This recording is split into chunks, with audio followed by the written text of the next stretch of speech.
They charge you money if you don't have money in your account, right? Like, what is that? Hold on, let's talk about check cashing fees, like what happens Right. if you don't even have an account, right?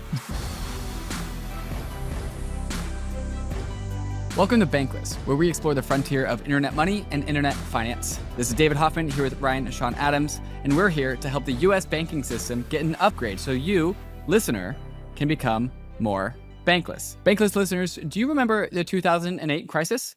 Did it leave an impression upon your younger self?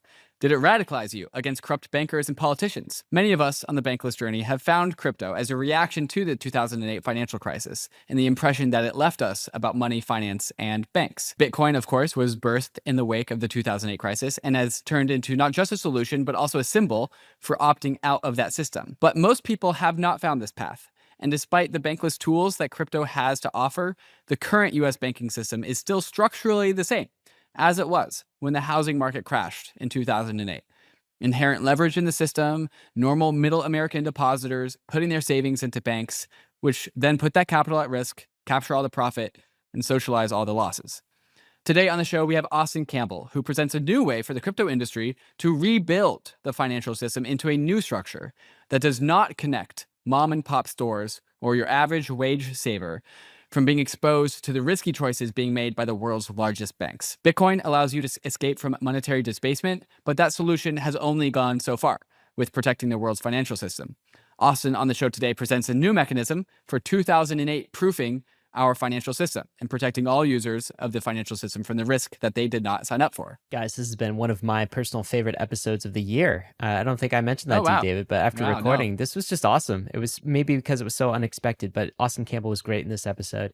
And also, there's a call to action at the end of this episode, but if you liked this episode, send it to someone who needs to hear it. I think it's a different route into helping them understand what this crypto thing is all about. And of course, leave us a review too. That helps the episode propagate, whether on Spotify, like it on YouTube, subscribe on YouTube. All of these things help the Bankless message spread. All right, guys, we're getting right to the episode. But before we do, we want to thank KRAKEN, our recommended exchange for 2024. Go create an account. If you want a crypto trading experience backed by world-class security and award-winning support teams, then head over to KRAKEN, one of the longest-standing and most secure crypto platforms in the world. KRAKEN is on a journey to build a more accessible, inclusive, and fair financial system, making it simple and secure for everyone, everywhere, to trade crypto. KRAKEN's intuitive trading tools are designed to grow with you, empowering you to make your first or your 100th trade in just a few clicks. And there's an award-winning client support team available 24/7 to help you along the way, along with a whole range of educational guides, articles, and videos. With products and features like KRAKEN Pro and KRAKEN NFT Marketplace and a seamless app to bring it all together, it's really the perfect place to get your complete crypto experience. So check out the simple, secure, and powerful way for everyone to trade crypto, whether you're a complete beginner or a seasoned pro. Go to kraken.com/bankless to see what crypto can be. Not investment advice. Crypto trading involves risk of loss. The ARBITRUM portal is your one-stop hub to entering the Ethereum ecosystem. With over 800 apps, ARBITRUM offers something for everyone. Dive into the epicenter of DeFi, where advanced trading, lending, and staking platforms are redefining how we interact with money.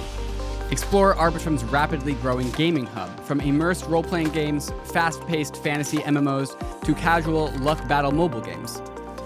Move assets effortlessly between chains and access the ecosystem with ease via ARBITRUM's expansive network of bridges and on-ramps. Step into ARBITRUM's flourishing NFT and creator space, where artists, collectors, and social converge, and support your favorite streamers all on-chain. Find new and trending apps and learn how to earn rewards across the ARBITRUM ecosystem with limited time campaigns from your favorite projects. Empower your future with ARBITRUM. Visit portal.arbitrum.io to find out what's next on your Web3 journey.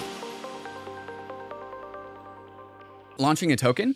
Don't let complex legal and tax issues slow you down. TOKU provides specialized support to optimize your launch and ensure that you as a founder and your team and your investors get the most tax-efficient outcomes. The TOKU team understands the crypto space inside and out and will ensure your token launch is fully compliant while maximizing tax efficiency. TOKU can connect you with the best attorneys if you need them to make sure that you have the best advice, and TOKU can help to optimize your taxes so you pay the least possible amount of taxes while still maintaining legal compliance. With TOKU's guidance, you can concentrate on building your company while TOKU handles the logistics. Token launches don't have to be complicated. Talk to TOKU today to get a free initial token valuation. Bankless Nation, I'm excited to introduce you to Austin Campbell, a professor at Columbia Business School, where he teaches on blockchain markets infrastructure. Austin previously worked as the chief risk officer over at Paxos, the stablecoin issuer, so he knows a thing or two about stablecoins. But he's also worked at Citi and JP Morgan, so he also knows a thing or two about TradFi. Today, he's here to defend crypto to the middle-class American who has no idea about why they should care about crypto. Austin, welcome back to Bankless. Thank you very much. Happy to be here again. So, Austin, not too long ago, you put out this tweet thread that kicked off this podcast episode. I wanted to do a podcast episode, but even halfway through reading the thread, I thought it was very interesting. I want to read this first tweet, really to kind of set the table, set the agenda for us. And you invoke this guy, Gary Winslet, and we'll kind of go into who he is. You say, so Gary Winslet recently asked for a defense of crypto and why he, as a well-situated middle-class American who largely thinks our system works, should believe in it or support it. I think this is a totally legitimate question to ask and one that cuts to the heart of the debate, which has been so broken. I think it was asked in good faith, so I believe it deserves a real answer. One of my criticisms of the crypto space is that CT has a bad habit of just screaming at people instead of actually debating real concerns and questions, and I don't want to behave like that myself. Thus, I'm going to endeavor to answer Gary in a few parts and specifically point to some things that I think align with the worldview of many antitrust folks, YIMBYs, classical liberals, and those who care about financial inclusion. In other words, good question, Gary. I'm glad you asked. And Bankless Nation and myself, you might be asking, who's Gary Winslet? Turns out he's a PhD and a political science and econ professor at Middlebury with a focus on the technology sector as it relates to cooperation with regulatory concerns and the government. I think perhaps, Austin, the specifics of who Gary Winslet is, I'm not sure matters. I'm sure he's a great guy, but I'm kind of interested in the audience that Gary represents, an audience that largely thinks our banking system already works and that crypto really can't benefit middle America. So as we proceed in this conversation, how can we frame who this target audience really is for the content that we're about to discuss? Is this like for middle America who still remembers the trauma of 2008, bankers who think our banking plumbing works just fine, politicians who don't see how crypto fits into America? Who's this conversation for? Yeah, I would say my target when I was discussing this are, to put it simply, a lot of the people I run into in my everyday life, right? Because, crypto, you live on Twitter, you go to conferences, you have people that you talk to on Telegram. It's a very sort of unique and insular community in some ways, and it doesn't well represent the concerns of the average person, right? So if you're like a small business owner running a restaurant, if you're somebody who's like a public school teacher, if you are a PhD student, many of these people probably don't care about, don't think about, and don't know about crypto. And I don't mean that in some sort of negative or offensive way. I mean it in they genuinely think it's not relevant to them and probably don't understand why there's a lot of sound and fury around this topic. Secondarily, the other group of people I'm talking to is, quite frankly, most of my former TradFi colleagues, right? Many of whom are very familiar with the traditional financial system. And honestly, if you were to get them off the record, familiar with a lot of the failings of the traditional financial system, but probably haven't looked into Bitcoin or crypto beyond like headlines they're going to see in the Journal or Bloomberg or something like that. And thus are probably not so much opposed to, but rather unaware of many of the elements that the crypto community brings into the financial discussion. Austin, as I think I know a lot of the people who you just mentioned, particularly in that first group. I've gotten to know some TradFi folks too, but in that first group, it's everybody. I mean, it's the people like I go to the bus stop with like my kids. It's the people I hang out with. It's kind of the average American, let's call it, at least in my social circles. And I often, maybe Bankless listener, you can identify with this. Like, I don't often bring up crypto around normies because I just like don't want to get into it.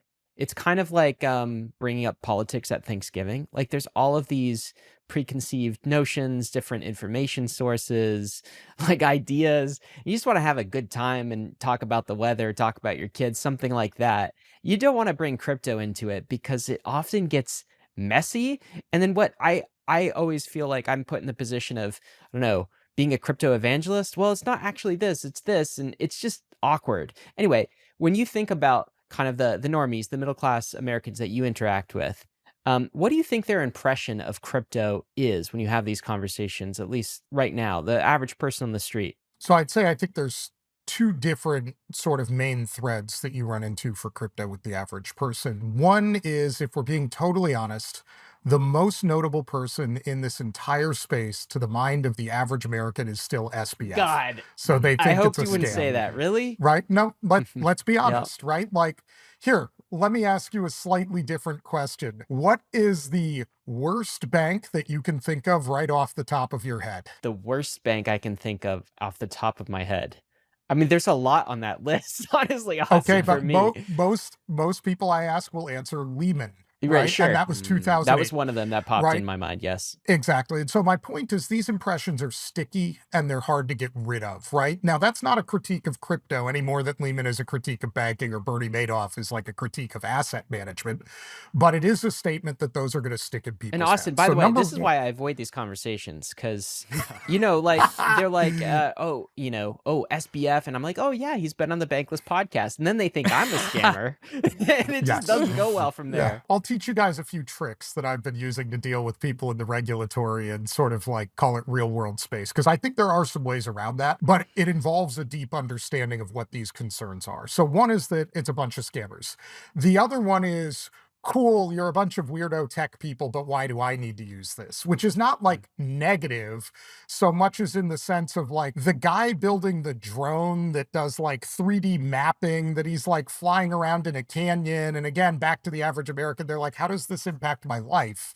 It's more just this like, what is this? Why should I care? Why should I even spend time on this? Is the other main thread that I get. And which group do you think is larger? The group that thinks we're scammers or the groups that's kind of undecided but thinks it's too nerdy to care about? I think the second group is actually significantly larger. And I think what you will find with the first group is a lot of them loosely hold the opinion that a lot of crypto is scammers. Because again, it comes from the news, but most of them don't have personal experience themselves. So they can be pushed off that prior more easily than people who are, again, back to, I don't use this. Why do I care? Yeah, even in that second group, one thing that I've observed is they're always, though, a little bit curious in that second group, right? They're kind of like, yeah, but like, is the number going to go up from here? Like, you kind of get this sense when you talk to people, like they sort of secretly want to have purchased Bitcoin at a much lower price and be part of the thing, but that it's just passed them by and they're not, you know, they're risk adverse and they've got their money in 401ks. And so they're secretly curious always about price. I will remind everybody here, it's very likely you can get your Bitcoin into a 401k. But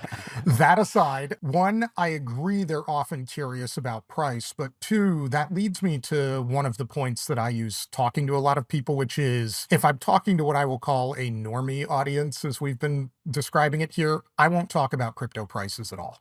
Right? Like I'm just completely uninterested in talking price of crypto with those people where if you start with prices, they think you care about making money.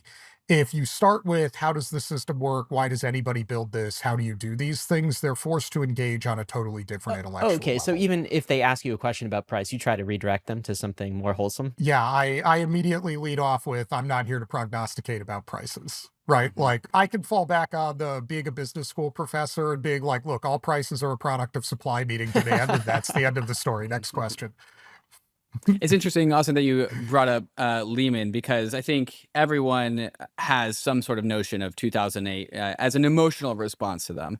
I was a kid in 2008, but like, yeah, and I didn't understand money or finance at the time, but nonetheless, like it left its scars on me. All millennials, I think, has the 2008 scar, and everyone older than us as well. And I think we all know as crypto, Bitcoin was a reaction to 2008. But I think understanding Bitcoin as a reaction to 2008 is not something you can carry back to your average coffee purchaser at like the 4th of July, like cookout. Like that, explaining why those things connect is like you have to go down like the rabbit hole and become a Bitcoiner, and then you're kind of the crazy person who's a crypto person. But in today's day and age, we actually have something a little bit closer to that I think is going to be the subject of today's episode. Something that's like a reaction to the 2008 financial crisis, the stickiness that you have identified as in people's brains, but is less of the, you know, the crazy guy who's like in the basement talking about Bitcoin from like 2008. Yeah, you start your tweet thread talking about this question. You introduce this question. Do you believe that you have to lend money to a real estate billionaire at below market rates to buy a coffee? What is this question doing? What's the function of this question? What's its role here?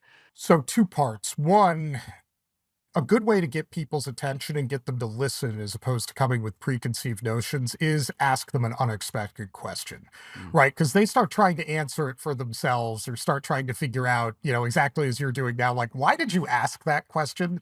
So the rhetorical technique of start with an unexpected question that's thought provoking is one that you will find a lot of educators use in general, right? Like my class on stablecoins at one point, I started with, why do you guys have a bank account? Like, don't answer me right away. Take 30 seconds. Think about it. Write it down. Why do you have a bank account? Right? And just asking people these kinds of questions, I think, creates a different mental space than if you begin, with a statement or an assault on like certain beliefs. Two, inherent in that particular question is a sense of fairness, right? Like if you understand the mechanics of what is really going on with the modern banking plus payment system, which we've stapled together, there are some inherent issues of fairness there that are accessible to the average person where they don't need all of the background of crypto to understand that, wait, why do I have to lend money to a real estate billionaire to buy a coffee, right? Like that seems weird, right? There's just something fundamentally unnatural about that arrangement. And before you even get to crypto, if you have somebody agreeing with you that, wait a minute, okay, this does feel kind of funny, then you can start discussing why certain things might be solutions to those sorts of problems. I think maybe some people listening to this are like, wait, so when I'm buying my coffee, how am I also lending money to a real estate agent? Can you connect those two things? Yeah, absolutely. Specifically, real estate builder more than the agents. So let's think about what I'm going to call the conception of a bank that people have in their head, and then what banks actually do in reality. So in your head, the simple model that most people have of a bank is you go to the bank, you give them money. Like, let's literally do the caricature of like you show up in person and you hand them dollar bills. And people somehow have in their head that the thing the bank does is like takes those dollar bills, goes into the back and like throws them in a vault. And I am here to tell you that if you think the banking system works that way, boy, are you wrong. And two, right, so the next step out from that is, well, obviously they do something with the money, but like the thing they do nowadays is mostly making loans. And if you look at bank balance sheets, it is not like, call it home lending to the average person that remains on a bank's balance sheet. Those things are called agency mortgages. They get packaged up into securitizations and sold into the market. Banks do a little bit of risk retention, but if you look at major bank balance sheets, it's not like supermajority agency mortgages. They're going to have riskier stuff on there. You're going to see like credit card loans, small business loans, private student loans, like commercial real estate, large scale residential real estate, like jumbo loans, et cetera, and even more exotic stuff like trade finance and, all of those sorts of things. And I want to be clear. Many of those things do have legitimate economic purposes to them. I am not here to criticize lending or banking. I think that's a mistake. What I am here to criticize is that the way we've created our current system, it becomes mandatory for you to participate in those activities just to use the system for payments, because we've kind of given banks a monopoly on the payment system in the United States, right? So there are many places in the world and many times throughout history where banking and payments were not synonymous. But here, because of how we regulate the banks, like when you pay for something with a debit card or with a credit card, ultimately that's going back to your bank balances. And what's that bank doing with your bank balances? Lending money to a like real estate billionaire to build stuff. So there's essentially, unless you want to be all cash, right, like physical cash, no way out of this problem in the United States using electronic payments. Okay, and I think the punchline that I think we really want to land here is that the expectations of your average Joe buying a coffee, or mom going dropping the kids off at school, stopping at Starbucks, is that their money in the bank is safe. It's ready for them whenever they want it. There's no risk to them, going and retrieving their money. And what you're alluding to is that for banking to work at all, there's actually some social contract of depositors that there's risk behind on the other side of the trade. But there's a gap there. The users of banks, the customers of banks, assume on a just a systemic level that there's no risk. But systemically, there has to be risk, because that's how the banks operate. And that's kind of like the gap that I think has led to things like perhaps the 2008 crisis. But also, I think also you're kind of, when you ask this question, do you believe that you should have to lend money at a real estate billionaire at below market rate to buy coffee? You're kind of exposing that gap. That's really the gap that you're kind of like allowing to come to the surface. Well, I think there's two levels to that gap. One is exactly what you just said. And I think that's a pretty fair summarization. And the other one, right, as I would put it here, is an incentive problem of the way we've designed the system where banks essentially, because they have this sort of monopoly, can pay depositors zero on their checking accounts, are also taking essentially a large amount of money that could in theory be allocated to people using the system for payments and instead giving it to the borrowers, right? Like put differently, the systemic like design of our system gives a large subsidy to people using the system for borrowing versus people using the system for payments. Because if I step back and say, I don't want to lend money to anybody other than the US government, I totally want to use this only for payments, I should be able to basically be like, I want to get paid the risk-free rate minus a fee on my deposits, spend them as I see fit, and like that's the entirety of my activity. Okay, bye. And by the way, guys, the risk-free rate as of the time of like, recording this podcast is about 5%. Go look at what you're getting paid on your checking account. I guarantee you it is much lower than that. Mm-hmm. That piece to me starts to resonate with the normie. One issue I wonder if you have at this point in the conversation, Austin, is like a lot of people aren't finance minded, and so when you start talking about things like risk-free rate, and you start talking about like basically how the banking system works, and you find yourself like harkening back to mental models like, oh, fractional reserve, and then now you have to explain that. And like the normie, again, they don't think this way. They're not a finance brain. They're not a finance professor at Columbia, hundreds of hours of the Bankless podcast. So they start to tune out, and they're a little bit like, Austin, I don't need to know how it all works. I don't care how the sausage is made. I use my computer. I don't need to know what a motherboard is or how the internet works in order to use my computer. I just use my computer. And when I show up at the bank and I go and I try to withdraw $1,000, they let me have it. So it kind of seems like it's there. And yeah, I understand that there's some risks, and I understand that the bankers kind of take a cut on the system and it's sort of lopsided and unfair, and like billionaires are sort of managing the strings, or they have some notion of that. But like, I don't need to know all the details of how it works, because when I show up at the bank, I get my money. And even when there's crisis scenarios, and by the way, this goes back to generations. I don't know anyone in living memory. My parents have always been able to go to the bank and get their money out, and their grandparents like mostly have too. And like there's some ancient stuff from like movies like It's a Wonderful Life where there's runs on the bank, but that doesn't happen anymore, right? We've got that figured out. So like, why does this matter to me? You're saying there's risk, but like I don't feel or experience any of the risk, and so I could just ignore it. I ignore a lot of things in like complexity in life, and why not ignore banking complexity too? Yeah, no, exactly what you have just summarized is why Jamie Dimon is a billionaire and you're not. Right. So what you're talking about fundamentally is two different things. One is opportunity cost is not something that people are good at measuring in their head. So the way I tend to summarize that question talking with normies is, okay, cool. So why do you think it's okay for a bank to pay you zero and then just go hand the money to the Federal Reserve and get paid 5% with no risk? Like, is 5% per year a fair price to manage all your money? Right. Question number one. Right. Let's just have that discussion. Question number two that I ask people is, so have you seen the movie Office Space? Mm-hmm. Right? To which most people thankfully have seen that movie. The trick of the banking system is essentially what the guys at Office Space were doing, which is they're shaving pennies off of every transaction that you're doing, and it feels small, but adds up to a giant number over time.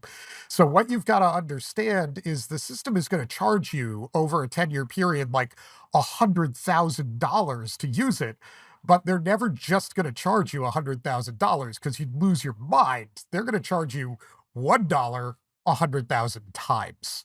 And that's why it's invisible. And essentially you're being screwed.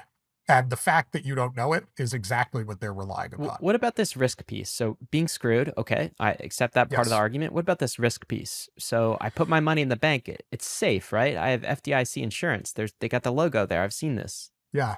And so my answer to that with people is realistically, if you have under $250,000 in a US bank, you are actually probably safe, ignoring the issue of timing, so long as the US financial system continues to function. Like, the FDIC is not infinite. It can totally get wiped out at some point. We will have much bigger problems if that happens. See, like, the fears in 2008. But the bigger problem is, and this is one of the great sins of finance in general, is starting with your personal situation and assuming that applies to the system. So I tell Mm. this story to people who have doubts about that. I have a personal friend. I'm not going to say which of the banks that failed that he banked with, but he banked with one of the banks that failed in that whole spate of bank failures, of all the S named banks failing. And he ran a grocery store. Okay. And so here's the problem that he has. His net profit margin. So that is, if I sell $100 of stuff, he makes about a buck 50, right? So 1.5% is a net profit margin for a grocery store. Almost every day of the week, he has more than $250,000 in his bank account just because turnover and volume. Because people are buying like tomatoes and butter and bread and milk, like things that we all kind of take for granted. And a business at any scale very quickly breaches your $250,000 FDIC limit. And this whole argument of, well, why do you keep more than $250,000 in the bank works very well at the individual level and works terribly even at the small corporate level. Because what you're really asking this guy is, yo, why are you selling people groceries? Right? Which I think all of us believe that selling groceries is probably a social good. I would prefer people have food than not. But once you understand that the problem is not on your end, it's probably on the small businesses end, and actually know they might not get all their money back. Like, to think the banking system is safe for them is crazy. Because issue number one is, once you're over that limit, are you going to get your uninsured deposits back? But issue number two is just, are you even going to get them in a timely fashion? Mm. Like, that guy's got to pay his employees. He's got to pay his vendors. He's got to pay his rent. He's got to pay his electricity bill. And so if the money is like frozen for 3 to 6 months in some bank resolution, that can bankrupt him just as easily as not having it at all. And so I would tell you the area in which our system is the most unfair, and the fact that this is part of why it's persisted this way, is probably small to medium corporates and individuals of, call it, medium high net worth, right? Because they don't have an easy way out. Like, you're not yet I have $25 million in my own private banker at UBS levels of rich, but you're also not, I could easily stay below $250,000 in a single bank. Mhm. And so it simplifies, Ryan, to, okay, so you're cool as long as you keep your money, but you don't care if the grocery store goes bankrupt. So the structure really that comes out of this system is that you have, millions, tens of millions of, bank users with, their savings. They're below $250,000 savings in a bank, and banks is taking the aggregate amount of user deposits and making like investments. They're making risky, maybe not that risky, but risk is present investments in choices that they are making. And the scale of the financial system is like built on this structure, which really begs the question, who is doing the risk management? Because a small number of people are making very large choices for the rest of us and for the structure that is built on top of this banking system. So who is doing the risk management, and how does that work? Yeah, so one, the answer to who is doing the risk management is, when you look at banks, it's this complicated chain of what are called first line people, which are going to be all the people like making loans, or like, for instance, I was one of those people at JP Morgan and Citi. Like, I was a trader in global rates in both places, making decisions day in and day out about where to allocate the bank's money, doing things that ranged from, in my opinion, pretty non-risky to sometimes hilariously risky, if we're being honest with each other about how like markets works. Though hopefully if it's hilariously risky, not in large size, because one way you keep yourself alive doing that is small positions. And so they're making the first decisions. The second set of decisions come from all of the people who are supposed to be controlling them. So your risk officers, like market risk, credit risk, like treasury management, all of those people who are supposed to be keeping the lights on and making good decisions there. You have a third line behind that in risk, which is audit. And then behind them, you have the regulators. But the problem with this system, even with all of those multiple layers, is all of it relies fundamentally on these people making good decisions. And number one, transparently, they often do not make good decisions. Otherwise, banks would not fail. But we have seen plenty of bank failures. And number two, it's not really possible to police that from the outside, right? Because back to the FDIC discussion, the other thing you often hear from people is, well, just make sure that your bank is safe. And like, how?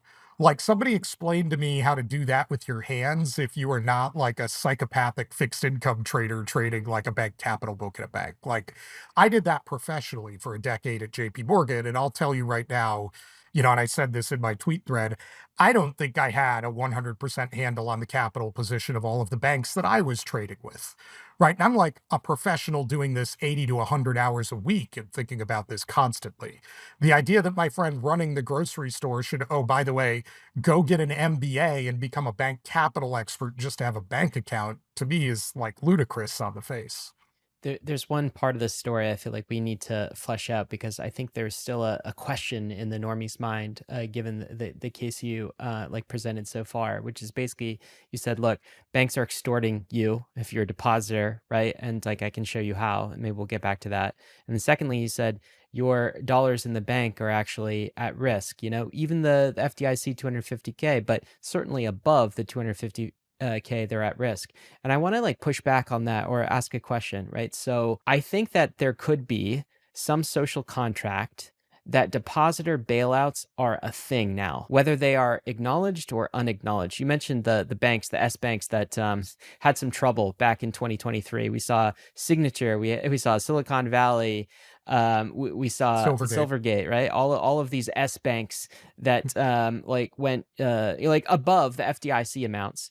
And what ended up happening? Well, the Fed cannot have these banks go bankrupt, and so they have to bail them out. So it's basically like, unless the Fed or the US government somehow bails out depositors, the entire banking system will collapse. We've seen the government intervene to not have the banking system collapse. Therefore, I'm safe, right? So like you were talking about the concern of isolated risk, and yeah, there's no way somebody knows whether Wells Fargo, Bank of America is like safer for their depositor, but they don't really have to because everyone's kind of in the same boat.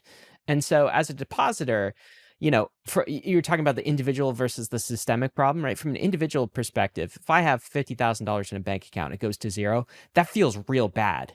But if I have 50K and I suffer 20% inflation in the real value of that 50K, and everybody else around me, all my other normie friends also get that 20% in like inflation cut because something went wrong that I don't fully understand. Well, that's not an ideal outcome. And I might protest the bankers and occupy Wall Street for a bit, but like, it's not that bad, I suppose. Anyway, do you think that basically the FDIC insurance is to infinity for depositors and they will bail it out no matter what? And so kind of the risk of you having your funds in a bank and picking the right bank is just like not there? So I think the answer to that is it depends on the scale of the problem. For small to medium problems, the answer in the United States has historically been we're trying to bail these banks out now, especially from 2008 onwards and forwards. And that also has some interesting systemic implications because rather than an implicit guarantee, you're probably better off having an explicit guarantee with a lot of strings attached to it. Because the really unfair situation there is the bank fails, but the executives made tens to hundreds of millions of dollars and walk away with most of it. But we all experience inflation. And by the way, there are like functional banking systems in the world, like say Japan, where essentially all of the deposits are insured, and this understanding is more explicit. So one critique I would have is if you believe that, you're probably either in favor of bankers extorting everybody, or you don't realize this, but you're in favor of a lot more restrictions on bank activity. Yeah. Something like, for those who are familiar with US financial history, going back to Glass-Steagall or something like that. I would also say, going back to how I started this, for a large enough crisis, no. The FDIC is finite. The number of banks that can rescue things are finite. Like, as somebody who had to help unwind parts of Bear Stearns and WAMU, right? Like, let me tell you, it gets very complicated, very ugly, and there are, call it, degrees of damage within the system that we are not going to be able to gracefully recover from without people directly losing money or Congress stepping in and literally like bailing these people out, which should, and I would hope, does come with strings attached if that's ever necessary. I think a lot of people do fall in that first camp, which is they, well, like the first camp you said, people that are okay with the bankers kind of extorting them. I don't think anyone is actually okay with that, but they kind of throw up their hands and they're like, I hate the system, but what's the alternative? And so there's no alternatives, and so they just settle with the crappy system that we've just described. So therein to me is, what you hit on if you talk to people who are not super familiar with this long enough, which is the core problem comes back to a failure of imagination, Mm. Ryan. And I think you've highlighted that extremely well, which is, oh, there's no alternative. There are plenty of alternatives. We're just not executing on any of them. And I think that should be causing people to ask a combination of political and social questions as to why. Like, why is the system arranged this way? Why are people tolerating this? And essentially, what ways out of it are there? And how do we put pressure on the system to force it to change in a positive way? Because, one of the things I love about America and being an American is we've never really had a history of a country being like, fuck it, that's good enough. Right? Like the beauty of America is we are a bunch of complete lunatics. So for anybody listening who is not an American and has not lived in America, as somebody who's traveled a lot internationally and done a lot of business, it's impossible for you to understand how incredibly crazy Americans are until you come live here for a while. Like for my friends in Asia, the idea that I could shit talk the chairman of our financial regulator on Twitter and not only not experience consequences for it, but like actually become more notable and more powerful is like mind That's great. blowing. Right. And so, it really is this unique thing about America that we've never been willing to just tolerate, like, oh, that's good enough. Like, it's not. Right. And we really should be trying to fix it. And I think, Ryan, that's the point you want to get to in conversations with normal people is the point where they throw their hands up. Because if you say, well, okay, so are you just going to give up? Like most people in America are like, actually, no, I'm not. That's like a good point. That's not who I am. I think a decent amount of that attitude is kind of what makes a crypto person a crypto person. Like we've all been unplugged from the matrix, and we're trying to also like convince as many other people as possible to also unplug from the matrix because we see this structure. And it's like to some of us, we see like, hey, there's this unstable financial system. It toppled over in 2008. It's not fundamentally any different from how we built it back then. It's actually kind of the same, except now we actually have this new tool called crypto. Austin, you asked a set of questions that actually are the set of questions that I want to ask you. This current financial structure that we've just illustrated, how did we end up here? Like, why does this structure exist? Do they really have such a strong like monopoly over this system that we can't change it? Are there no real alternatives? Like, why don't we have any alternatives? And can competition enter and disrupt this market? Just like the state of the equilibrium that we found ourselves in. How do we get here? So I think we got here through a series of what I will say are probably individually well-intentioned decisions that led us to a point that is pretty negative, right? Like if you've studied game theory and you understand what Nash equilibria are, we've gotten into a Nash equilibrium in the financial system where banks have a monopoly on payments and kind of control everything. And there's no good reason to be here other than the decisions we've made have kind of pushed us here. And I want to be clear, like I'm pretty sympathetic to regulators having made a series of individually sane decisions, and then through some of their efforts and some of the efforts of Congress having ended up in a bad place. Because what we've done is post, a series of crises. So we had 2008, which was very much a banking and credit crisis. Prior to that, we had the whole tech bubble and then the accounting scandals with like Enron and WorldCom, which caused us to pass Sarbanes-Oxley, which actually has done some very weird things to like financial market structure in terms of companies going public and finding capital and who can be successful. And we had in the 90s, like the whole issue of global foreign banks coming into the US and wanting to repeal Glass-Steagall so we could compete, right? And again, I can justify like Dodd-Frank, Sarbanes, like Glass-Steagall repeal, all of them individually very well, but it's put us in a place where essentially the banking system is operating sort of as an unchecked oligopoly on financial markets. And the answer is there are some, at least in my opinion, obviously better constructs we could have. Like, so let's pause before we get into crypto, right? This is, again, something I think it's important to do. And I'm just going to shill a product for a company I have no affiliation with that people should know about, okay? So if you have a Fidelity account, like I Fidelity. have one of those. Okay, cool. If you have a Fidelity brokerage account, you can own a government money market fund that pays you the risk-free I rate, have one which of is those again about too. 5%. Yeah. And you have a debit card that you can use to pay for things that come out of your money market I fund. didn't know that part. So I could get a debit Okay. card attached to Is that this money is this market the account? trad way of being bankless? No, that's This is the it's kind of banked, is but the at least you're not cut out of that like 5% risk-free rate yield that the bankers are just sucking on. correct. I would suggest a better way to phrase that is it's the trad way of being bank minimized. Yeah. You do still have a debit card. Yeah. There's like a connection to Rails in there somewhere, but you are like sort of fixing the incentive problem.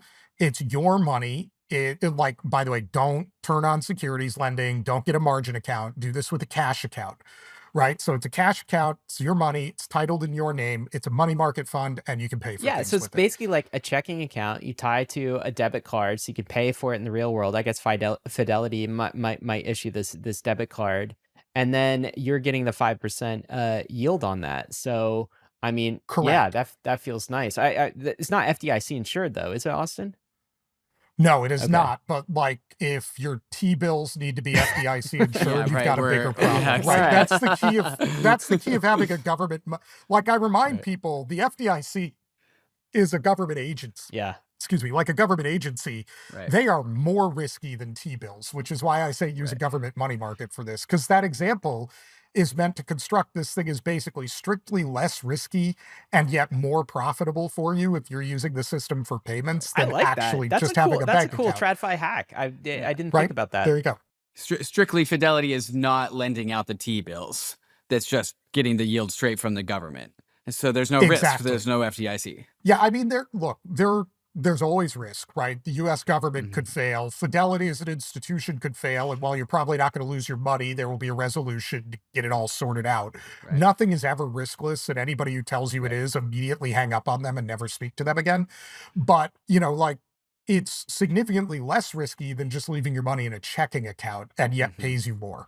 So Right. my point is there are definitely better ways to do things, but yet what you find is the system still tries to force everybody into bank accounts. Like the IRS wants you to pay your taxes out of a bank account, right? They're going to get pissy if you try to pay it like stablecoins or Bitcoin or something like that.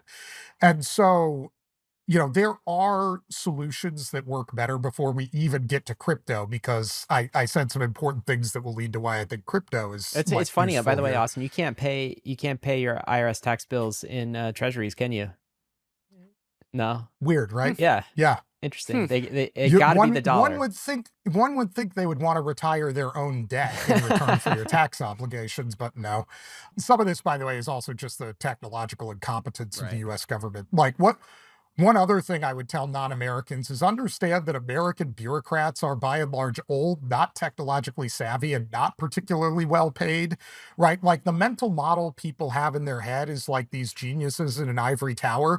The mental model you should actually have is like Wendy's, right? For Wow. a lot of government bureaucrats. And that's not an insult. Wendy's I got serves it. good I food, got but it. my point is they're not tech developers. Um, And you don't think of them as evil either. Like Wendy's No. employee is not an evil person. They're just trying to get through their day. And that is precisely why I picked that, right? Like all of these conspiracy theories. And look, I've personally met multiple Fed governors. I know senior people at banking regulators, securities regulators, the Commodities and Futures Commission. I have met probably on one hand the number I would think are evil in that sense. And given how many I know, no, that's a pretty good ratio. Because if you know thousands of people, the idea that all of them are good people is crazy. Right. But, I would say most of them, exactly as you said, are just trying to make things work and get through the day. And, I wrote a long time ago this piece titled Downside Only, trying to explain regulators to people. And you've got to understand, these are people who get zero credit if things go right and get screamed at constantly if things go wrong. So their entire incentive mechanism becomes avoiding downside. They just don't want mistakes. So change to them is often a bad thing because it upsets the apple cart. And they know if it goes wrong, they're going to get blamed. But if it goes right, people like Elon Musk are going to get all the credit and nobody's going to talk about them. Does that explain Gary Gensler, Austin? Or is he one of the... No, I don't think that explains So Gary. there are outliers. Yeah, Gary's an outlier. He's also a political appointee, which is an important distinction. But I do think that explains a lot of the line people at the SEC, the OCC, the FDIC, like the Federal Reserve, in terms of if you look at what they care about, they're like, could everybody just stop breaking shit? Right? Like that's the vibe you get from these people. Let's talk about just the going back to the banking structure that we talked about in the first bit of this podcast. What do regulators think about that structure? What do they say about it? What do they enjoy it? Do they want it to perpetuate? How does it relate to like antitrust efforts? Like, what's the regulatory conversation as it relates to this whole like banking structure that's been established? Yeah, so question number one, which regulator? Let me start with the banking regulators. I think if you were to shoot most of them up with truth serum, they would tell you they are quite annoyed to extremely annoyed, somewhere between those two endpoints, with most of the small to medium banks in the United States. Really? Right? Yes. And I think that's largely been caused by their own doing. But the reason is you've got these entities that are like, you know, I don't know, 20-person banks in Arkansas, where the most sophisticated tech person there is probably the person who actually understands how email works. And these people are trying to run an end-to-end like financial product. And the reality is often they do not have the expertise or talent to do a good job of this, and it shows. And so I get the critique of the regulators with regard to those things. Thus, I think where they end up inadvertently or sometimes deliberately is having a significant preference for the large banks. This is why we haven't seen a lot of like bank formation, why it's all small to medium banks who keep catching the consent orders. Because like when you're at JP Morgan and you have the best technology, the best risk people, the best front office people, the best systems, like, and you are the thing that they interact with the most, they use you as a benchmark to go measure everybody else. And let me tell you, everybody else does not measure up as well. Like I was at JP Morgan running a trading desk that will remain nameless for the purposes of this one, where the OCC once told us, you guys, having rebuilt this after the crisis, are the gold standard to which we hold all of the other banks on the street. That's just Okay. unfair. Well, I don't know if it's fair or unfair. It's just a thing. But I think this has come about because the second part of what regulators have done is kind of forced all of these banks to develop their things individually, internally to the bank. Like everyone itself needs to be its own complete ecosystem, right? Like you got to have your own market risk, your own credit risk, your own liquidity management, like your own KYC solution. So everybody's kind of rebuilding the wheel at every single bank. And so then you get judged versus the best wheel. There are other industries that don't do this, right? Where you take a lot of those functions and take them out of that entity and put them with some sort of central thing that's good at them. Like theoretically, all of the small to regional banks should probably not be doing their own treasury management, given how much they screw it up, and instead having somebody external just manage like an aggregate diversified average portfolio for all of them, and telling those guys what you're good at is credit creation in your local communities because you know everybody. So you all go do that. And like you, like most financially savvy dude out of 20, stop trying to do asset liability matching for hundreds of millions of dollars of deposits you don't understand. Right. So I really do think it's a scale and complexity problem, but it's been created by the shape of regulation.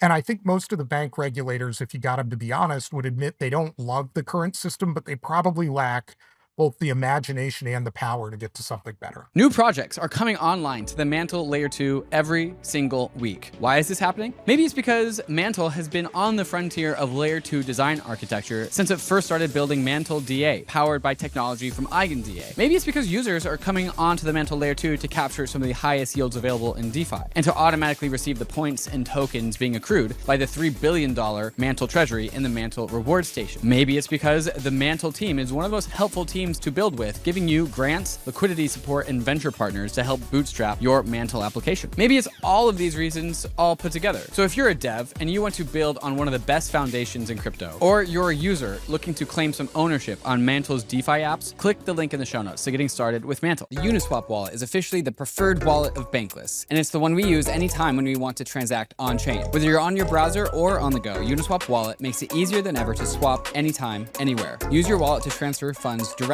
from a top centralized exchange and tap in thousands of tokens across Ethereum and over 10 other chains like Base, Arbitrum, and Optimism. Uniswap Wallet delivers deep liquidity, fast execution, and reliable quotes with zero gas swaps through Uniswap X. And when it comes to security, you can rest easy knowing it's backed by Uniswap Labs, one of the most trusted teams in DeFi. Their code is open source and independently reviewed, so you know it's protected. So why wait? Download the Uniswap Wallet today on Chrome, iOS, and Android, and don't forget to claim your free uni.eth username directly in the mobile wallet. Start swapping smarter with Uniswap. Is there a conversation around just regulatory capture here? Like we talked about the bankers who are just, shaving panties off of a bajillion transactions, and that's where they get a lot of the wealth from. And we've ended up at this like equilibrium, this Nash equilibrium, like you said, that I'm assuming is hard to get out of.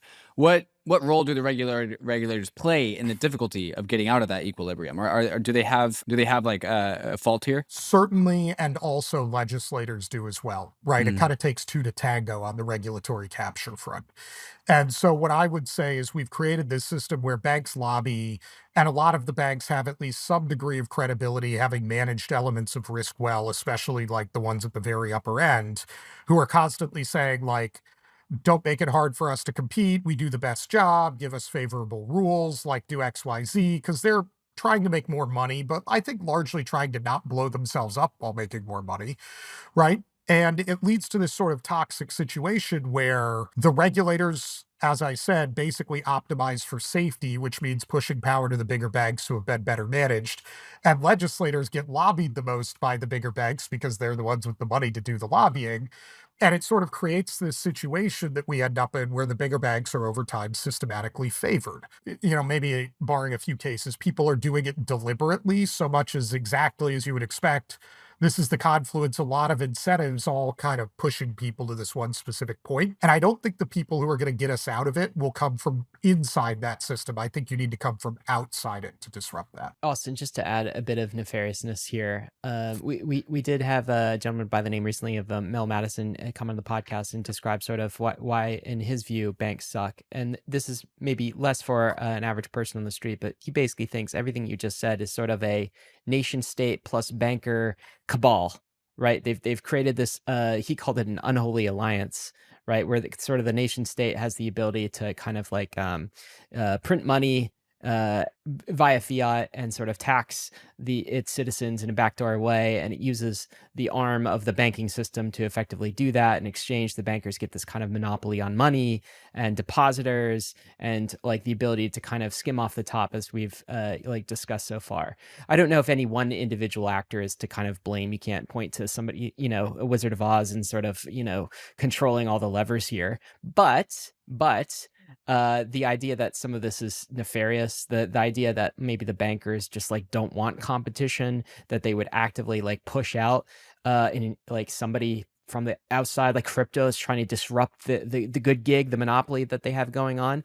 What's your take on that? Do you think that there is actually some anti-competitive, like bad monopoly type behavior going on here? So two parts. One, there's always anti-competitive and bad monopoly type behavior in every industry, right? Like that's not unique to banking. That's definitely true because that's how businesses think. They want to make the most money possible for themselves, right? Like Apple is not a charity. Facebook is not a charity. JP Morgan is not a charity. FTX was not a charity, right? Like we've had people in crypto trying to do exactly this in the past at some of the centralized exchanges.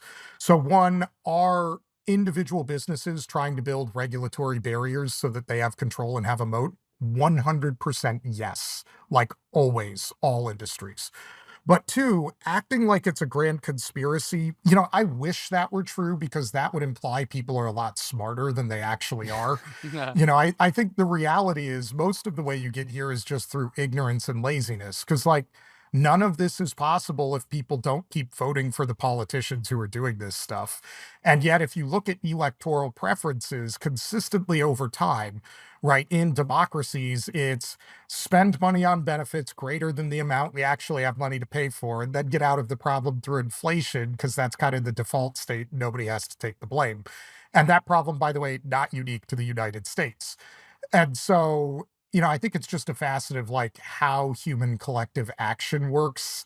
Like, I don't think there's a grand conspiracy because the idea that there is a global grand conspiracy where all democracies behave in the exact same way about money due to like an insider cabal just like strains credulity. Like, I know these people, they're not smart enough to pull that off globally.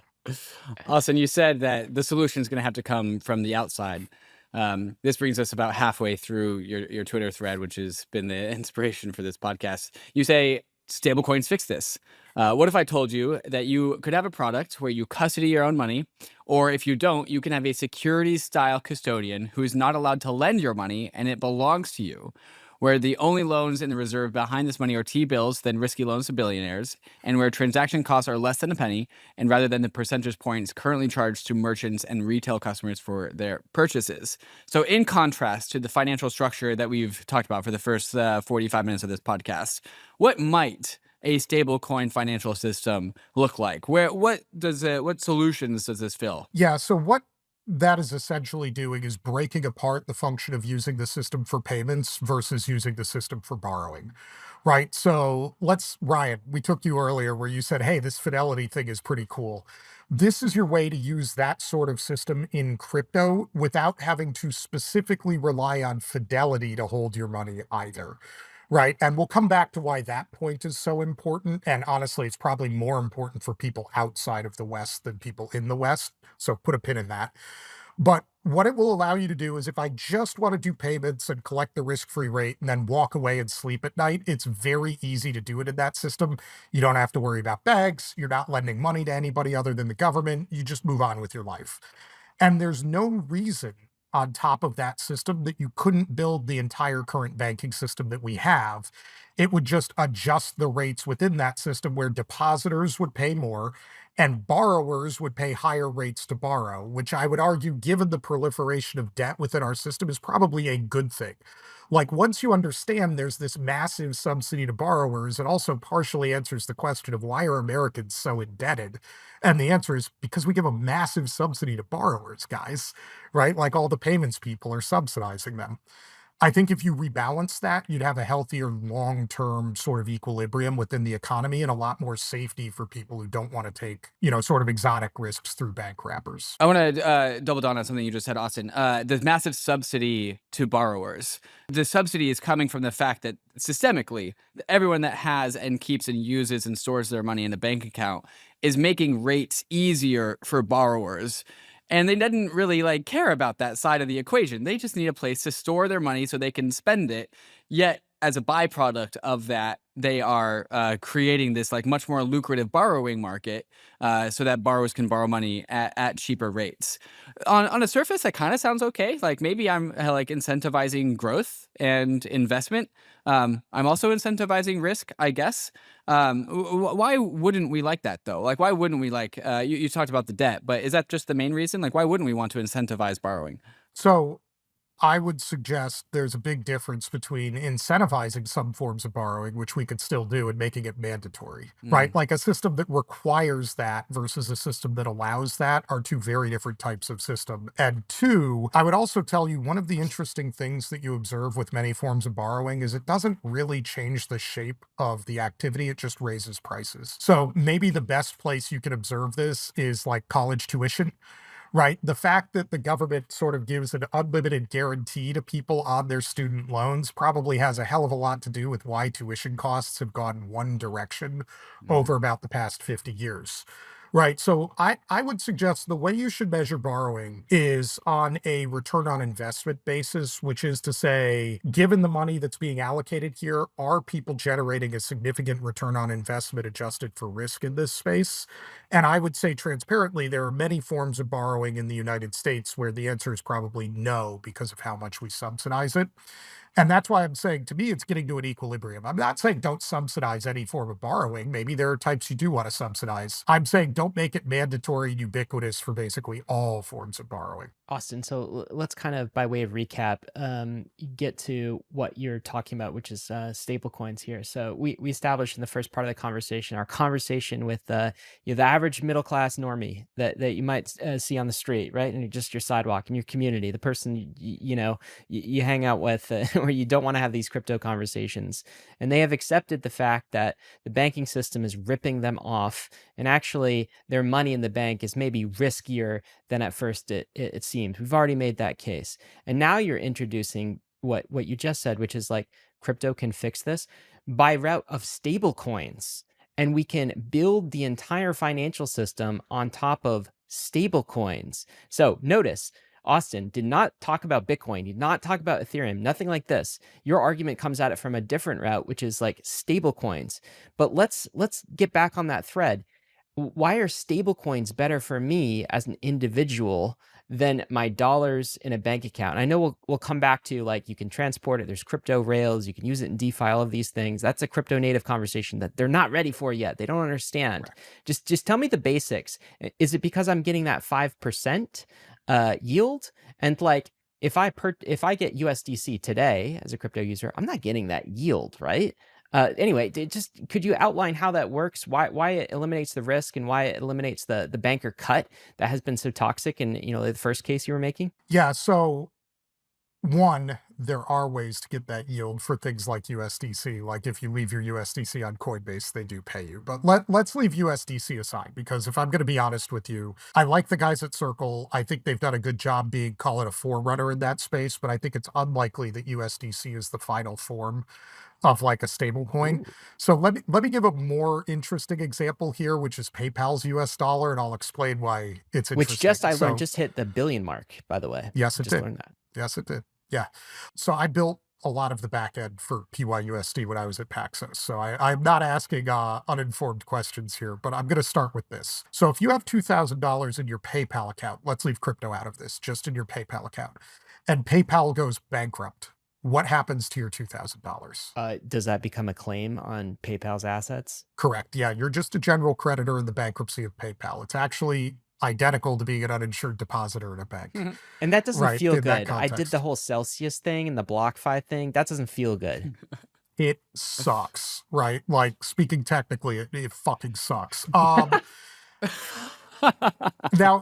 here's a question for you.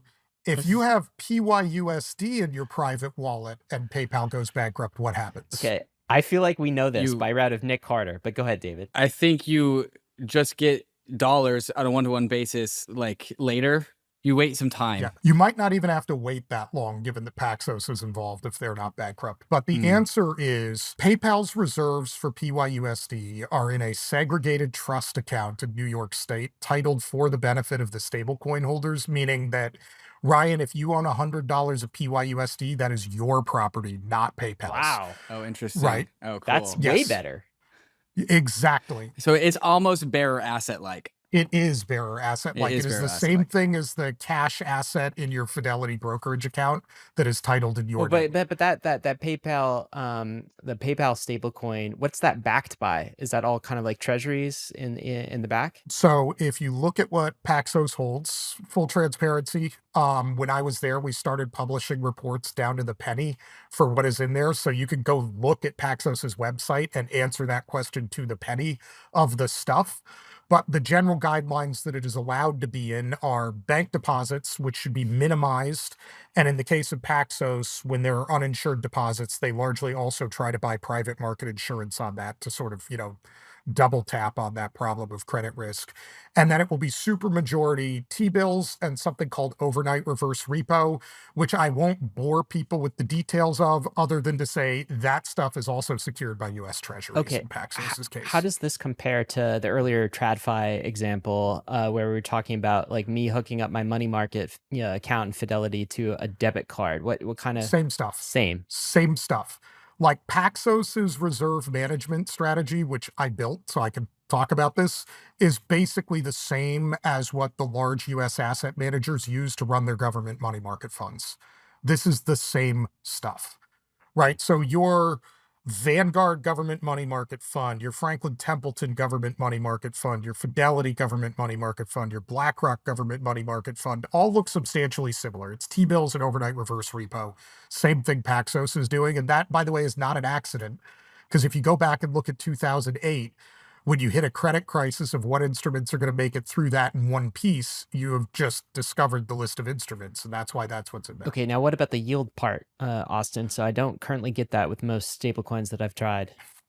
Correct. And that problem, if we're being totally blunt, is almost entirely regulatory if we want to go back to Gary Gensler, right? If you try to pay that yield through in the United States right now, there are some distinct ways you can maybe do it, but mostly people try to sue you for being a security. There are definitely, I will tell you with 100% certainty, issuers who want to pay you that yield and right now are afraid of doing it. So that's why we can't do that now. But let's say That's that, I mean, like, this is an act of Congress. It's literally the definition of an act of Congress. This could be changed yes. overnight. So let's say that was no longer the case. A bill goes through. It's a stablecoin bill that allows issuers of the stablecoins to pass yield to their customers. Then it would create a competitive market, right? And so I'm not going to settle for 2%. If, I'm going to go to, some other system that gives me something closer to the 5%, competitive market would take over. And so the issuer gets a cut, but it's a lot smaller than the cut that they're currently receiving. And the yield gets passed on to the end consumer. Am I right in thinking this is how it could work out? You've basically just described the business model of USDM or Agora. Yes. Right. And if you look at run rate fees and asset management for what I'm going to call like semi-vanilla alternative investments, because I would say the stablecoin part is definitely alternative. The money market fund is not. You're probably looking at prices around 50 basis points to run this thing, which is, way lower than all of the 5%, which is what both banks and, some of the current stablecoin issuers who deal with the US are taking. So Ryan, you're totally correct. You're going to get to a market equilibrium over time and the holders will get most of that yield. So better settlement assurances than like money in my checking account, right? Because it's kind of like the best settlement assurances that TradFi markets can offer to ultra high net worth individuals. That's basically the backing that I have for this. I also get Mhm. the yield, which I don't get in my Wells Fargo checking account. It's like 0.025%, if that, and if I'm lucky, right? So I get that yield in this world. What else do I get? Is that the primary benefit, or should we is it also the ability to move it beyond like my Fidelity app and into other locations? Yeah. So I feel like your question is bridging us into why are blockchains important if we want to start going down that Are we rabbit ready to hole. do that, or is there more on No, the? I've actually got a few more questions in this statement, so I'd actually like to kind of back up. There's a little bit more I'd like to kind of finish Okay, up. why don't you just kill my question then, and you could just Okay. back it out. Austin, let's say this stablecoin paradigm permeates, and let's zoom forward a few years into the future to really let like business models change, adoption to happen. How does this American financial system look now with this new structure? Do their credit card fees come down? How do grocery stores and mom and pop like retail businesses benefit? Are we like more 2008 resistant? What does this kind of paradigm look like when it hits maturity? Yeah, so a mature paradigm in this form will have probably lower transaction fees for the majority of people using the system. If you're using blockchains, better transparency and ability to fight financial crime than the current system currently offers to people. Hmm. You will have better individual control of people's money and a fairer allocation of, call it, the rewards of being a depositor in that system. And you will probably have an increased cost of borrowing, which will lead to less borrowing. But again, not zero. It's just a reallocation of the cost of capital. So we probably have a less leverage focused system with lower transaction costs for the average person. And given the transaction costs are a pretty regressive tax, like this would be a progressive measure that probably benefits like lower class, middle class people and harms, the upper class on sort of the allocation of the benefits. It sounds like a pretty strict improvement when you ask me. There's one party that I think really doesn't benefit here, and I think that's the banks. And I'm getting this notion that actually with stablecoins, there's still this paradigm, this structure of like lending that's happening. We're just not lending to the banks. We're lending to the government directly. And that's where the consumer retail security comes from, because you have that direct relationship with the United States government. It's a similar structure. We just cut out this middleman layer, which is the banking layer.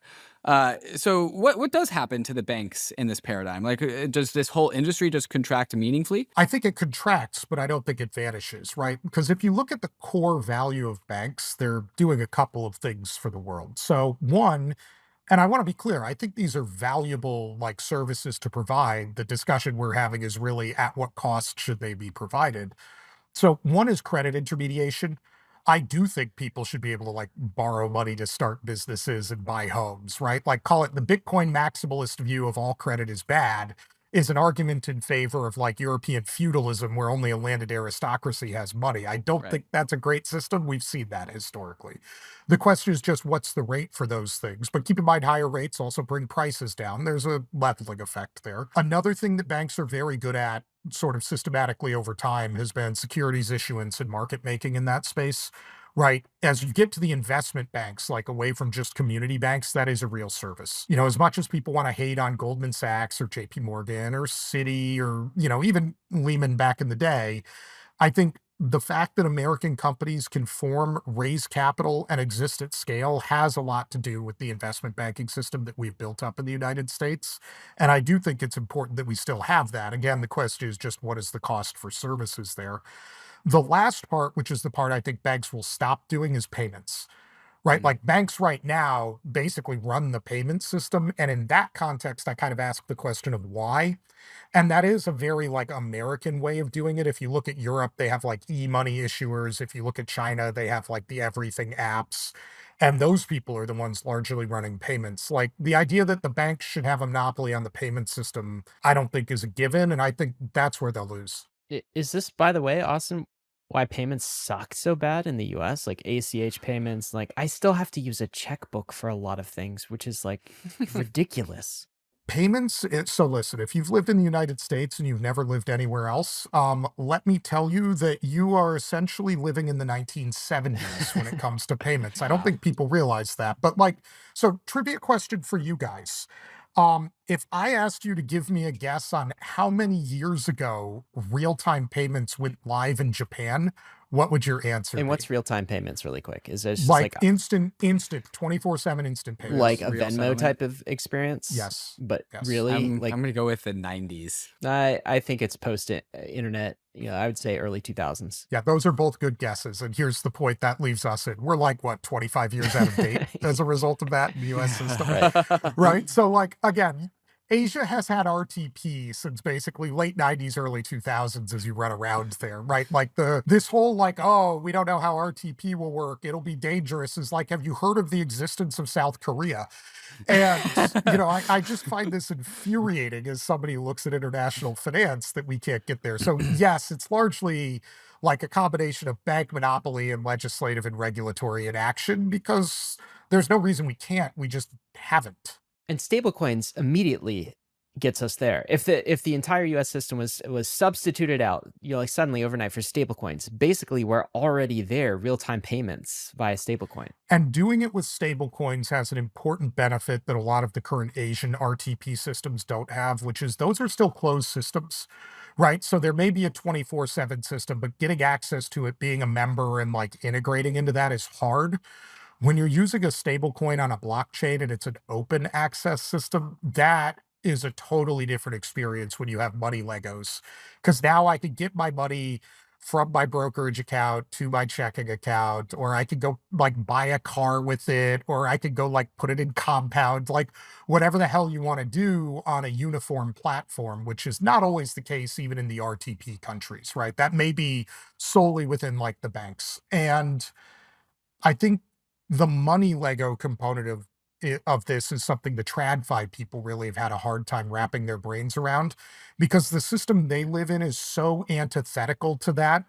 Right. It's like, you It's know, money Plato's silos. allegory of the cave, yeah, type thing. Like you've got to come out of the cave and see it, or you don't really understand what the shadows on the wall mean. There's a punchline that you leave, I think, at the end of this section in your tweet thread saying, TLDR, if you're not strongly in favor of the public massively subsidizing bank executive compensation and rich billionaires borrowing money, you're pro stablecoin. You just don't realize it. And I do want to remind listeners that this is all kind of like a pragmatic reaction to 2008. At least that's what I see. Like, you know, Bitcoin created after the 2008 financial crisis. But, you know, Bitcoin, it has its fantastic merits. You know, 21 million hard cap, can't inflate the supply. It's digital gold. That's fantastic. I think stable coins are actually the far more pragmatic answer to the 2008 financial crisis than I think we frequently discuss in the crypto world, because it is the same unit of account. It's working its way into the financial system more deeply than Bitcoin. And it does take the payment side of the equation out of any material amount of risk. Is that what you see, Austin, where you just see like a more pragmatic 2008 solution here? Yeah. So my friend Omid, who's a professor up at Columbia, once referred to me in a debate/argument we were having as a quote disgusting crypto moderate. So I think You having hit me with like the pragmatic comment is the like, less funny version of that. But yeah, I'm very much a functionalist. I just want stuff to work. I want to get to better systems for people. By the way, I can make arguments both in favor of fiat currency and Bitcoin. And I think in a future system, both will coexist. It's not going to be one or the other. So I'm very pragmatic in the form of like, there are many solutions here, all of which can make things better. And, really, we should be trying all of them. And we've been talking about in this podcast so far why this is good for America, but there's also a section in your podcast, on your Twitter thread about why this is good for the rest of the world. Maybe you could just illustrate what you see when we, as America, builds this like crypto stablecoin based payment system inside of our banking system internally. What might that do for the rest of the world? How do we export some of the power here? I will say, I actually think from a long-term perspective, this is the significant part of what we're doing, like the most important part. And by the way, if you're a Democrat in America who's been skeptical about crypto, you need to think really, really hard about this if you want to continue to be skeptical. And what I mean is this: stablecoins exist on a blockchain where, one, to get a hold of them, only two conditions need to be true. You need to have the internet, and you need to have something of value to exchange for them. And what this means is extractive, evil, corrupt regimes have a very hard time preventing people in their countries from buying stablecoins, right? If I am in Nigeria, where the financial management of the country has been pretty poor, if I am in Venezuela, where they've just straight up expropriated people in bank accounts, if I am in Russia or China, where if you're a political dissident, they'll just seize your entire bank account and be like, it's ours now, goodbye. This gives people a way to opt out of that, both in terms of where they keep the money. So it's on a blockchain, it's not in the local system.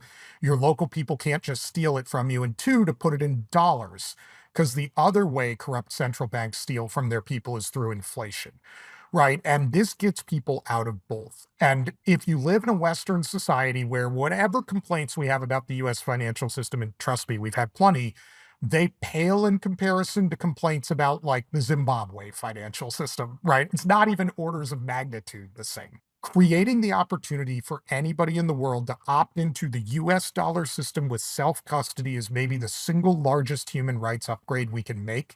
And by the way, will systematically over time grind every single exploitative regime into dust from a monetary perspective by giving people that option. So there's a human rights case here, and it's just basically anyone who is under threat of being debanked, disenfranchised, and then also democratizing access to the financial system that the rich and wealthy billionaires use. That becomes all possible.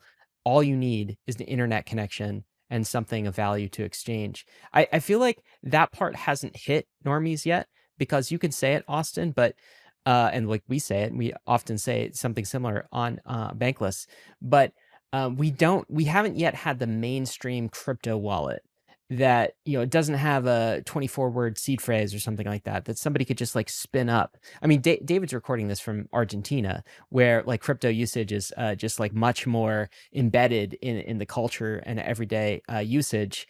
And the person on the street, at least in middle class America, hasn't yet experienced that. Do you think that they will in the future? And is that ultimately going to be the, hey, just, open up the App Store, download this wallet, and look what I can do? Is that going to be the thing that kind of tips them over for this use case to make sense, for this argument to make sense? I think in the United States, honestly, we're a large way off from that. I think it's coming much faster in the rest of the world, right? Like, as much as we might have complaints with them, if you look at things like Telegram wallet and Tether being integrated into there, that's a big deal for people in third world countries with exploitative governments.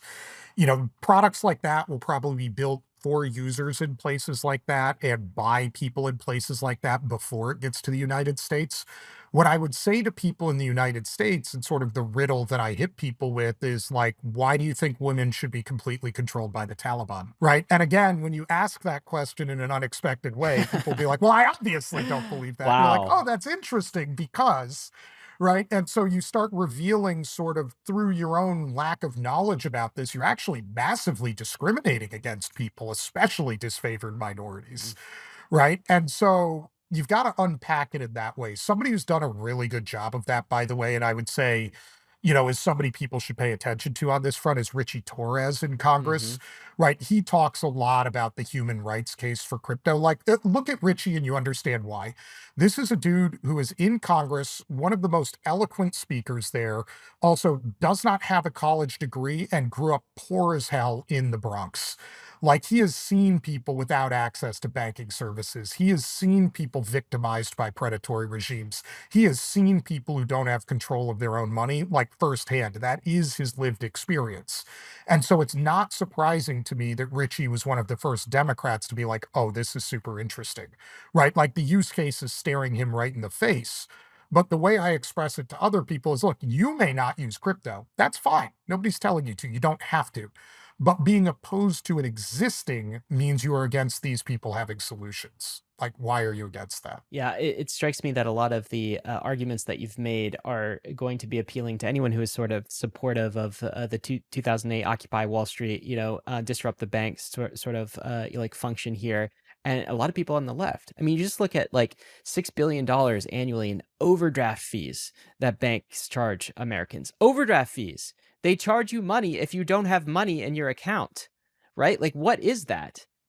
Hold on, let's talk about check cashing fees. Like, what happens if you Right. don't even have an account, right? Right. So there's a lot of wins on the equality side of things that I think a lot of folks on the left care about, and the humanitarian side of things. So I think we've illustrated that case. One other piece of your tweet thread that I think is important is to ground someone in the conversation. Again, this normie on the street of right now, the current regime in power in the U.S. is actually crypto hostile. So I think you made the point. If someone is listening to the entire argument that you made, and they're still like, I don't know, Austin, could go either way, they have to recognize that their default and the default posture right now of the US is actually to kill it, to not let this experiment play out, to just like eliminate the free market competition of this opportunity to actually disrupt some of the commercial banks. That is the default posture. Can you articulate that side of the argument a little bit better than I just have? Yeah, so what you're talking about is what Nick Carter named Operation Choke Point 2.0. And, like Nick and I are friends. We've talked about this before. So, I've been down this rabbit hole a number of times. But I would suggest to people one of the great ironies of the current Democratic administration is that beyond being anti-crypto, Ryan, I would say specifically they are very anti-stablecoin, Hmm. right? You have the banking regulators running around saying stablecoins are a systemic threat to the US financial system. This is not true. If anything, the financial system is probably more of a threat to stablecoins than the other way around. See, like Silicon Valley Bank failing and almost blowing up Circle.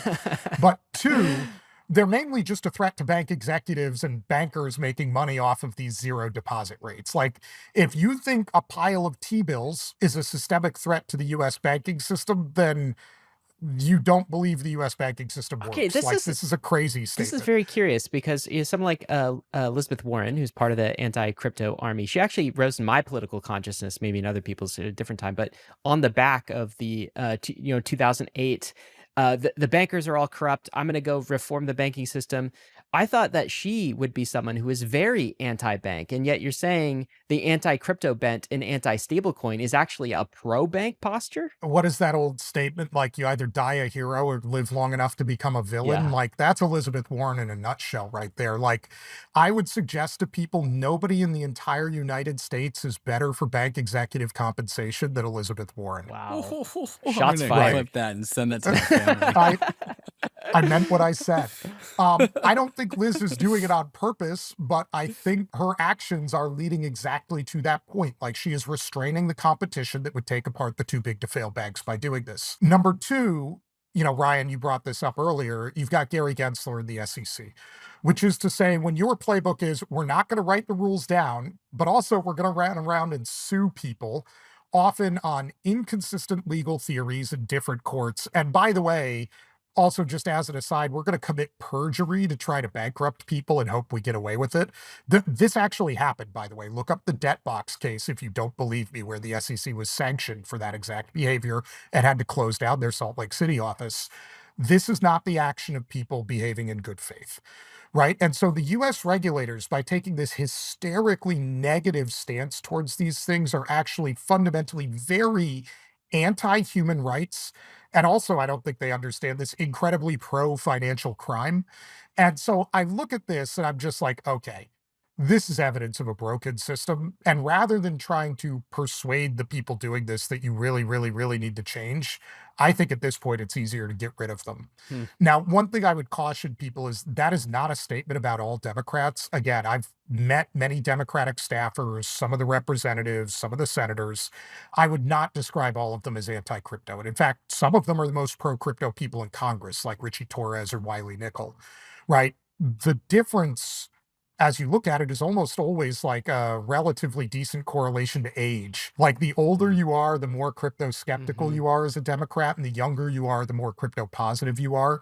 So to me, this is really an issue of like the 70 plus old guard who probably still think somewhere in the back of their head that PayPal is a scam, much less crypto, versus the younger Democrats who I think actually get the punchline here and support it. There's a section I want to read again from your tweets where you say, "My personal guess is that the dollar stable coins are going to slowly erode the monopoly moat of the banking system until it collapses and is forced to restructure itself in a way where it's just not straight up stealing cents at a time, day after day, adding up to trillions, but it's unnoticed due to it happening 1 penny at a time."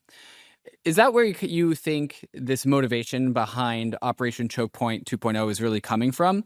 Because there's been this kind of like confusion as to like, why does this thing exist? Like, who is footing the bill for this effort? Like, why is this happening? Or like all of a sudden, like it's this invisible hand behind the scenes that we can't really engage with.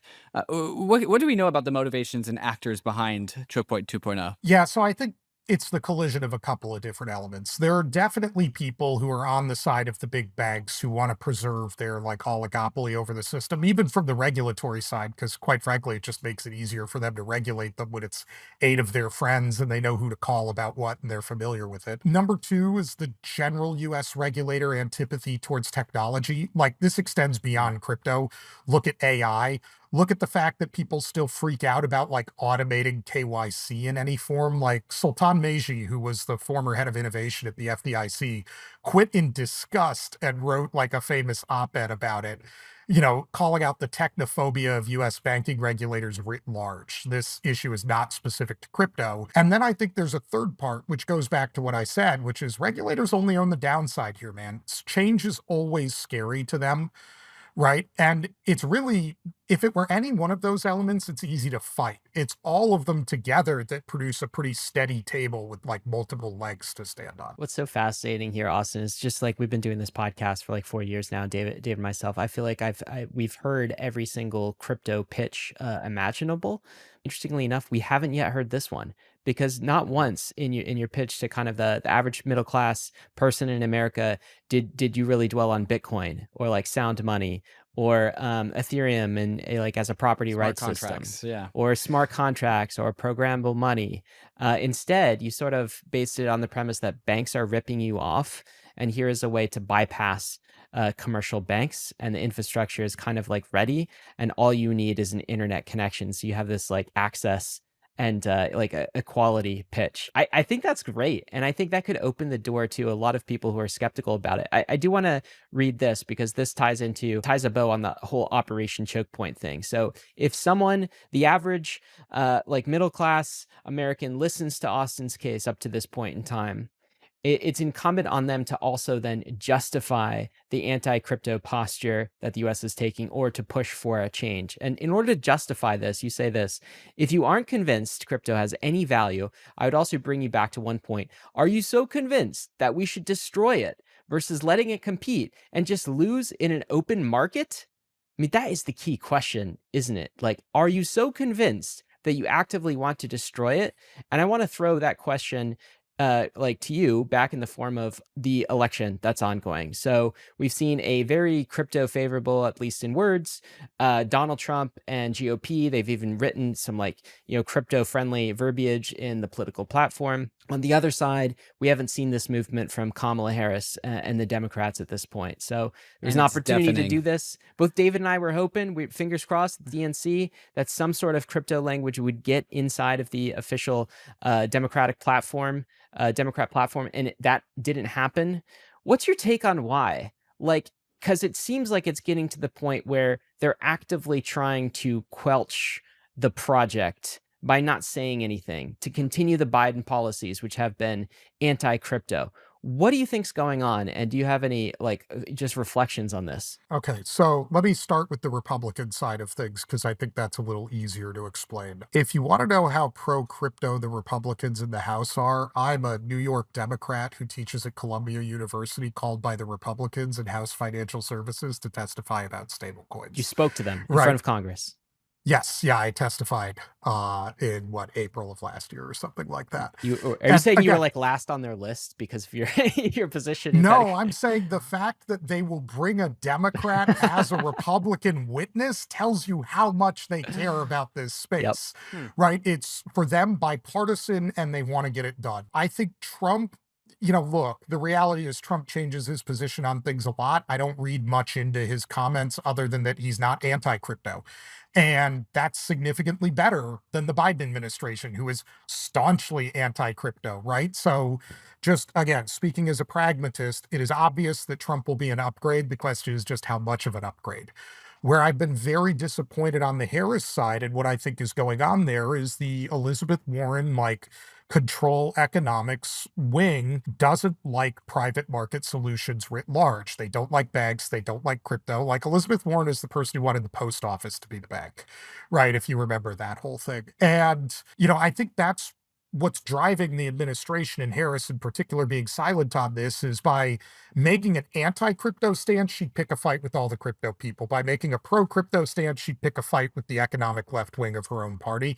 And so the only safe things to do is just shut up. But the problem is, I would tell you, if you're a crypto person, you have to interpret that about the administration as a statement that they are likely to continue the current policies, especially as some of the people involved in those policies seem to be involved in the Harris administration. I'm going to be blunt. I don't have a lot of positive things to say about the Harris administration or their efforts on crypto. Again, that does not apply to all Democrats. Torres, Nickel, Gillibrand, right? Like a bunch of folks in the House I can't name, I think are pretty pro-crypto, but the administration seems poised. They brought in people like Brian Nelson, who were part of Operation Choke Point. That's not what you're going to do if you're going to change. Wow. I mean, there's still this outstanding question of why are they letting what appears to be sort of a minority left wing of kind of elite economists run this policy. It doesn't appear like that is going to win them any votes. It's certainly not going to win them any favor or donations from kind of the crypto side of things. So why are they doing it? That part still feels unexplained to me. If you had a belief that all of this is just a scam that is going to go away and isn't really important and people don't really vote on it, you would behave this way, right? I think if you shot these people up with truth serum and interrogated them, that's what they genuinely believe. Now, they're wrong, in my opinion, but I do think that belief is genuinely held and it explains their actions. The only way to disabuse them of that notion is to go show them the reverse by both voting them out and building things. Austin, this has been a phenomenal conversation. I've really enjoyed this. I missed the last Bankless podcast you were on. It was just such a pleasure for me to be on this. And David recommended it, and he was like, "You got to talk to Austin." And this has been just I've really enjoyed this. I guess maybe last question to kind of close it out. So we've been talking about this conversation that we're having with a hypothetical person. Have you actually had this type of a conversation in real life with another individual, and has it worked? 1.5 hours. I'm going to go further than that. I have had a longer conversation than this, and it has definitely worked, and not just with random people, but also with banking regulators, right? Once you start really peeling the onion for people, and as you've seen, it does take some work, they start to realize oh, this is extremely important, and I need to think a lot more about it. I'm going to give 2 pieces of advice to the crypto community if you want to live in the long run here and survive. Number 1, start treating your opposition with respect. I know it's fun on crypto Twitter to act like a flaming bag to anybody who says something negative, but the reality is if you engage with people by asking questions and trying to empathize with their point of view and thinking through why they're saying what they're saying and then engage with them, they feel heard, they feel listened to, and they feel like you know where they're coming from, and then they're much more open to hearing from you. So the question is, do you want to persuade people and actually change things, or do you just want to look like a badass on Twitter? Because those are 2 different things you need to do. Number 2, understand that many of the concerns of financial regulators are completely legitimate. They have correctly identified some of the negative elements of the space, right? Like we do have problems with like misrepresentation and hyperinflated claims and like people not disclosing risk and, all sorts of things that they've seen a million of from financial scammers before you were even born. Cause like go watch Wolf of Wall Street. They've been dealing with that guy for 30 years. And so, I would say try to understand some of their points are probably legitimate. That doesn't justify the status quo. But if you can get to those two places, you're going to be way more persuasive talking with them and coming across as somebody very principled rather than just, one more random lunatic screaming on Twitter. Well, now my just thought goes to, if you've been successful in having these conversations, like how can we get you in front of more people to have these conversations? Because we got to accelerate our progress in the US. I do hope that this podcast is one piece of that puzzle. I will say for Bankless listeners, if you are amongst that crowd and of the, of that ilk, then send this to somebody. Send this podcast to someone who, needs to hear what who was rallied up about 2008. Yes. I was going to say, you really want to move the needle here, like very practical, tactical advice. If you're a U.S. citizen, find out what House district you're in and mail the link of this podcast to whoever your congressional person staffer imagine is. That.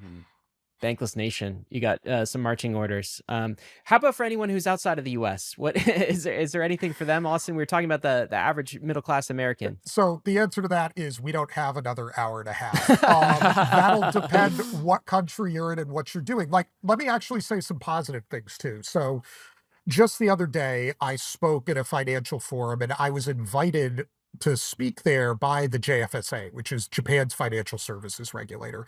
They've done a really good job in crypto. I would remind people that the only FTX entity where customers did not lose money was FTX Japan. And it is because they had seen Mt. Gox and written rules to keep customer funds safe. What I would tell you if you're outside the US is look at your local regulators and really think deeply. Some of them are doing a terrible job, but some of them, JFSA, MAS, maybe Abu Dhabi, are doing a very good job. And in the case where they are, support them. Speak out, say nice things. This is hard. These people are taking risk by embracing technology. You need to give them credit and support them. Amazing. Bankless Nation, we'll have some links to the threads that we talked about today. Austin, it's been great having you back on Bankless. Thank you so much. Thank you very much. Got to end with this. Of course, you know that crypto is risky, but man, so are the dollars in your bank account. Perhaps yeah, less risky. Stablecoins are less risky than a lot of other things out there. We are headed west. This is the frontier. It's not for everyone, but we're glad you're with us on the Bankless journey. Thanks a lot.